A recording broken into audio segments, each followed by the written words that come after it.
Hi, my name is Sage, and this week, it's Halloween, yay! And when I'm uploading this, it's also Halloween!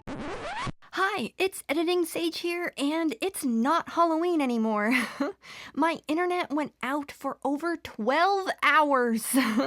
So this upload is a day late, but that doesn't make it any less spooky. And that's all I wanted to say, back to the regular scheduled crafting. And so I'm going to make a paper monster craft. He is made out of stuff typically found around the house, so y'all can make your own too.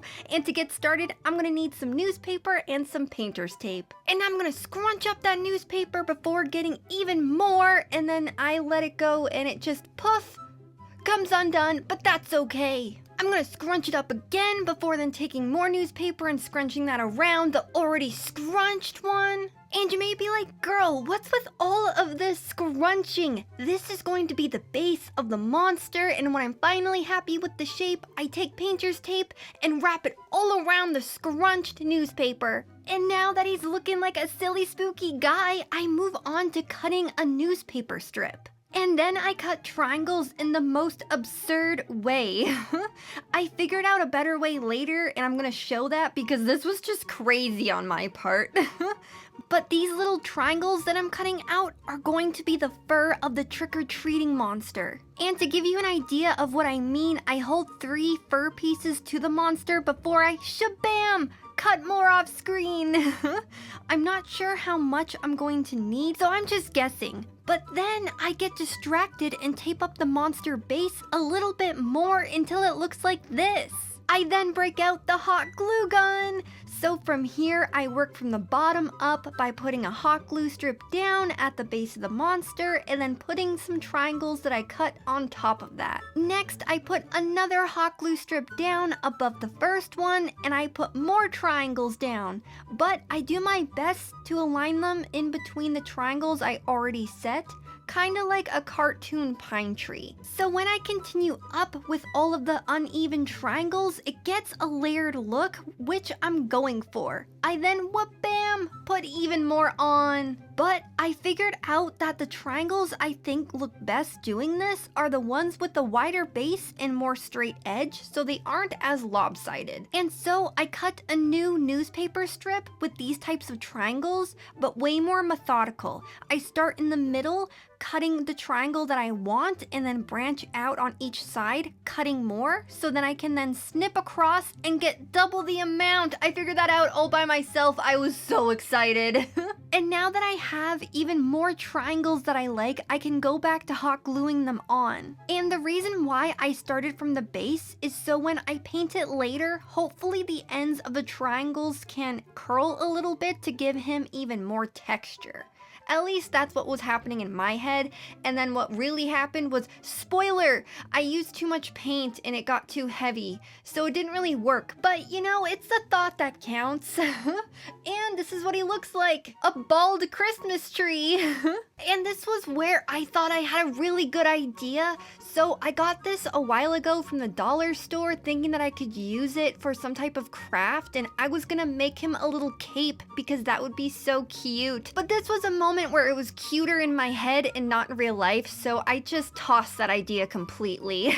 So instead, I move on to giving him a face, so I take a piece of scrapped cardboard and start drawing. And I thought it would be really cute to give him like a skull face, because I really like skulls and, you know, Halloween spooky, so I went with that. And then I take out the scissors and start slicing and dicing.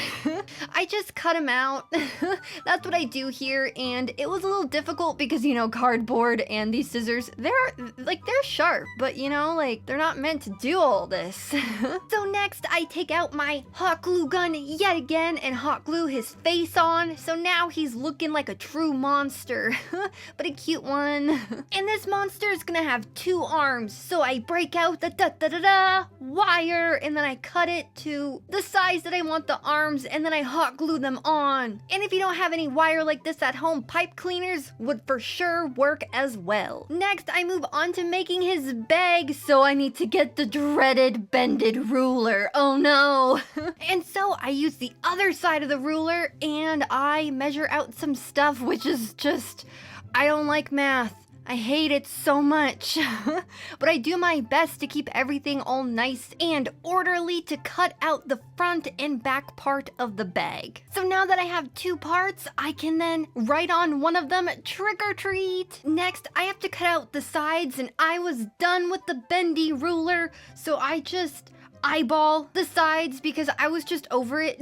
And so I cut a piece of cardboard off of a bigger piece and then cut that piece in half. And I'm thinking to myself, what could possibly go wrong? Everything is so wonderful right now. I'm hot gluing the sides to the back part of the bag and it's looking great, right? Except I hate it. And the reason why is because I hot glued the sides on the outside of the piece of cardboard rather than the inside, and I decided I didn't like what I did, so I'm gonna do the opposite. And in order to do this, I need to cut a new back piece out because that made sense in my brain. And this is where I put the hot glue on the inside of the back piece instead of on the sides. So this way, everything will line up better. Next, I put hot glue on the side, attach the front, and then I put the last side in by hot gluing that as well. Now that I have a cereal box for a bag, I gotta make the bottom. So I cut another piece of cardboard, and it takes a few times because I hate math. So I give myself a guesstimate by drawing on some lines. They don't really work, and I do my best. Before then smushing it in with some hot glue and calling it a day. And this bag's gonna have a handle, so I take my rat's nest of thin wire, cut a piece off, hot glue that on as well, and now the bag is done. Yay! So now I can start painting, and obviously I'm gonna paint him black because that's my favorite color, to be quite honest. I love black. I think it goes with everything. And this is just the first layer, and I really should have used my water a lot more so I could have got like that curling effect at the bottom of the triangles, but then I didn't do that because I don't know, man. I just thought the paint would do it, and then I didn't think that it would weigh more, as I said earlier, but you know what? We live and we learn. And I also paint his arms as well. I didn't know if the paint would take too well to it, but it honestly did, and I was shocked and very happy. Next, I begin to paint his skull face white, and it's because I got some paint on it by accident that wasn't supposed to be there. That was my bad. But this is the first layer of black and white that I've done, and I'm gonna do a second layer. So bam! This is what the second layer looks like. So now that he's looking funky, fresh, and all cute and spooky, I move on to making the paper rose on his head, and to begin with, I cut out 4 10cm by 10cm squares, and they are approximate, you know, it wasn't the best cut in the world.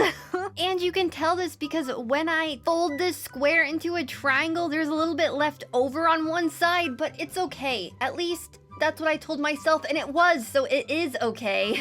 I then fold this triangle into a smaller triangle, and I do that one more time until finally it looks like this, before then cutting out a teardrop shape out of the triangle, as this will then unfold into a flower shape. And you may be like, dude, that isn't a rose. But wait. And you may also be like, how did you figure this out? I watched a tutorial that I will link down below that I watched in order to make this rose because I didn't know how to make one before this. And I repeat those steps on the other 3 squares as well. And from here, I cut 1 petal from the first flower, 2 petals from the second, 3 from the third, and 4 from the fourth. And in case you're a visual learner like me, this is what they should look like once everything's all cut. Next, I take my hot glue gun, and on the biggest flower, I put a line of hot glue on one of the petals closest to the one I cut off, and pull the other missing neighbor petal over and press it into the glue.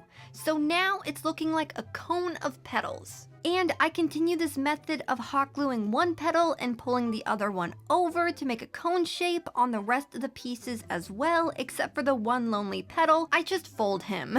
Oh, and the smaller petals can be more challenging to bring together, so if you have to cut the petals down the folded lines a little bit more, definitely do so that they're more malleable. Next, cut a little bit off of the pointed cone part of petals 1, 2, 3, and 4, because when you start stacking all the flower parts together, they will pop out too much and it won't look right. And speaking of stacking, I take my hot glue gun and put a dollop of glue on the biggest piece before then taking the second biggest one and pressing it into it. I tried to make it so that the petals do not align, so it gives it more depth. I then begin to repeat these steps until I get to petals 4 through 1. The first thing I noticed was that I have 2 number 4 petals because I cut one in half, so I just don't use 1/2 before moving on. And then off screen for petals 1 through 3, I have to cut the pointed ends a little bit more before I glue them so everything fits together. And in my brilliant mind, I decided to use hot glue, so I'm left with some glue strings, as you can tell.